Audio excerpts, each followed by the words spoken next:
नमस्कार किसान भाई, एनआरडी की न्यूज़ में आप सभी का स्वागत है। आज हम बात करेंगे बाजरे की फसल में होने वाले प्रमुख रोग व उपचार के बारे में।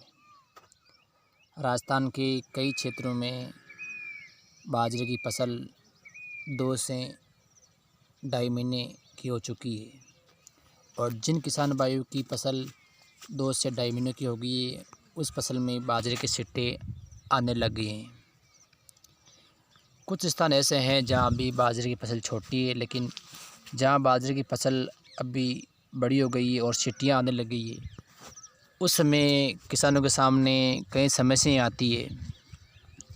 उन समस्या से निजात पाने के लिए कई प्रकार की दवाएं या अन्य घरेलू उपयोग या जो उपचार हैं उनके लिए वो करने पड़ते हैं।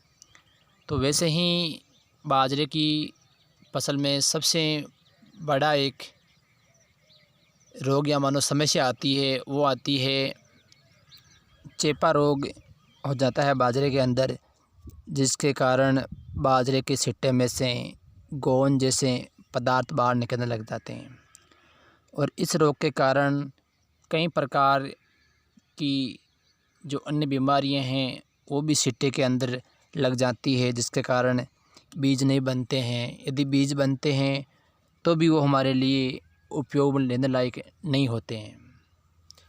तो यदि किसान भाइयों बाजरे की सिट्टी में से गोंद जैसा पदार्थ बाहर निकलता है तो उसके बचाव हेतु हम नमक युक्त घोल, पानी के अंदर नमक को घोल के बाजरे की सिट्टे के ऊपर डालने से कुछ हद तक रोग से बाजरे को बचा सकते हैं।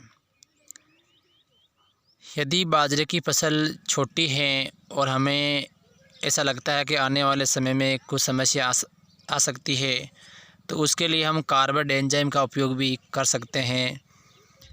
यदि बड़ा हो गया और फिट्टे आने लगी तब हमें नमक का घोल काम में लेना है, जिससे जो गोंद रूपी पदार्थ है वो बहने से रुक जाएगा और हमें अच्छी उपज मिल सकती है। इसके अलावा सिट्टे जब पकने लगते हैं, जब दाने पड़ते हैं, उस समय सिट्टे के अंदर हरी या सफ़ेद लट लग जाती है। ये हरी या सफ़ेद लट भी बाजरे की फसल को बहुत अधिक प्रभावित करती है, जिससे उपज कम मिलती है। तो इस लट के प्रकोप को कम करने के लिए बाजरे के सिट्टे पर हम मोनोक्रोटोफॉस 36% SL का 1.5 ml प्रति लीटर पानी के हिसाब से घोल बना के छिड़काव करने से इस लट पर काबू पा सकते हैं। बाजरे की सिट्टी के ऊपर दवाई छाड़ना थोड़ा मुश्किल है, लेकिन बचाव के लिए हमें इस दवाई का छिड़काव करना अनिवार्य है, जिससे 2 या 3 दिनों में जो हरी लट है वो मर जाएगी और जो हमारा बाजरा है वो स्वस्थ हो जाएगा, जिससे बाजरे की उपज भी बढ़ेगी और जो बाजरे के दाने हैं वो भी गोल और बड़े होंगे, कटे फटे दाने नहीं होंगे। इसके अलावा कई बार हम देखते हैं कि बाजरे की फसल छोटी रह जाती है। ये बात उन किसान भाइयों के लिए है जिनमें बाजरा अभी 1 महीना या 1.5 महीने का हुआ है। यदि बाजरे की फसल बोनी है, बढ़वार नहीं कर रही है, पीली पड़ रही है, तो उसके अंदर या तो दीमक लग गई है। यदि दीमक वाली ज़मीन नहीं है तो उसके अंदर नाइट्रोजन की कमी है। तो जब बरसात आने वाली है या हो गई हो, उस समय उसके अंदर हमें 7 से 8 किलो प्रति बीघा के हिसाब से यूरिया का छिड़काव करना चाहिए, जिससे सारे पौधे हैं वो वृद्धि करने लग जाएंगे और हमें अच्छी उपज भी देंगी, सीटियाँ भी मजबूत बनेगी।